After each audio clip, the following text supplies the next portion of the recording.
guys, we're back and we're ready to listen to the second part of chapter 1 of Alice's Adventures in Wonderland. Did you have fun with Alice, our first little session?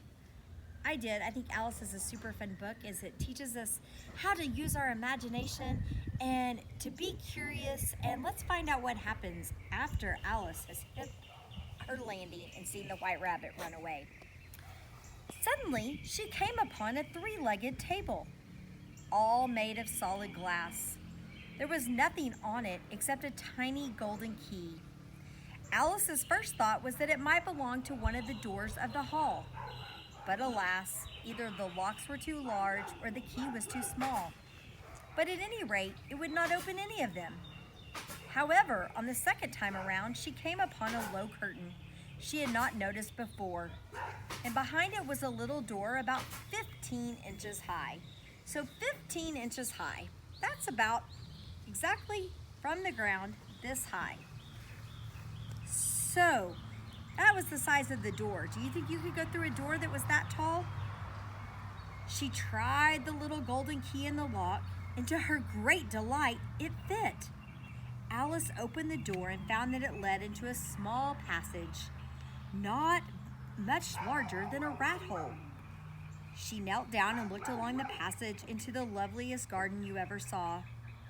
How she longed to get out of that dark hall and wander out among those beds of bright flowers and those cool fountains.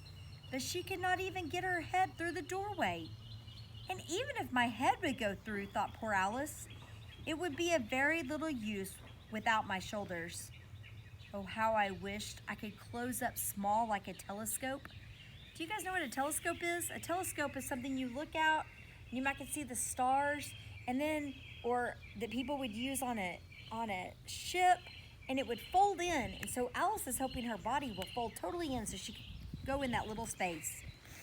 Oh, I think I could if I only knew how to begin. For you see, so many of the way things had happened lately that Alice had begun to think that very few things were indeed really impossible. There seemed to be no use in waiting by the little door, so she went back to the table, half hoping she might find another key on it, or at any rate, a book of rules for closing people up smaller like telescopes. This time she found a little bottle, which certainly was not here before, said Alice, and around the neck of the bottle was a paper label with the words, "Drink me," beautifully printed on it in large letters. It was all very well to say "drink me," but the wise little Alice was not going to do that in a hurry, so she was trying to follow rules, wasn't she? "No, I'll look first," she said, "and see whether it's marked poison or not," for she had read several nice little histories about children who had got burnt and eaten up by wild beasts and other unpleasant things, all because they would not remember the simple rules their friends had taught them, such as that a red-hot poker will burn you if you hold it too long, and that if you cut your finger very deeply with a knife, it usually bleeds. And she had never forgotten that if you drink from a bottle marked poison, it is almost certain to disagree with you sooner or later.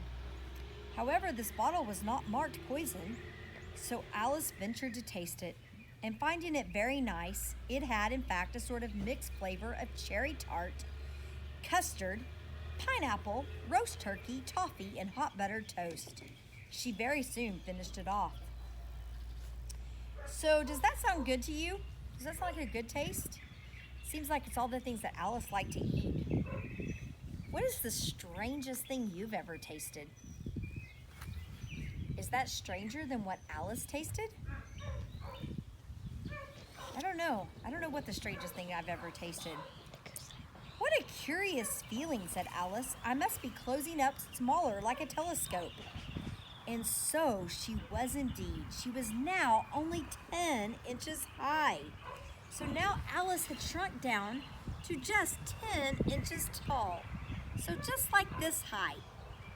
That's kind of crazy. So she had gone from being a little girl, probably even a little taller than you, to just the size right here, 10 inches.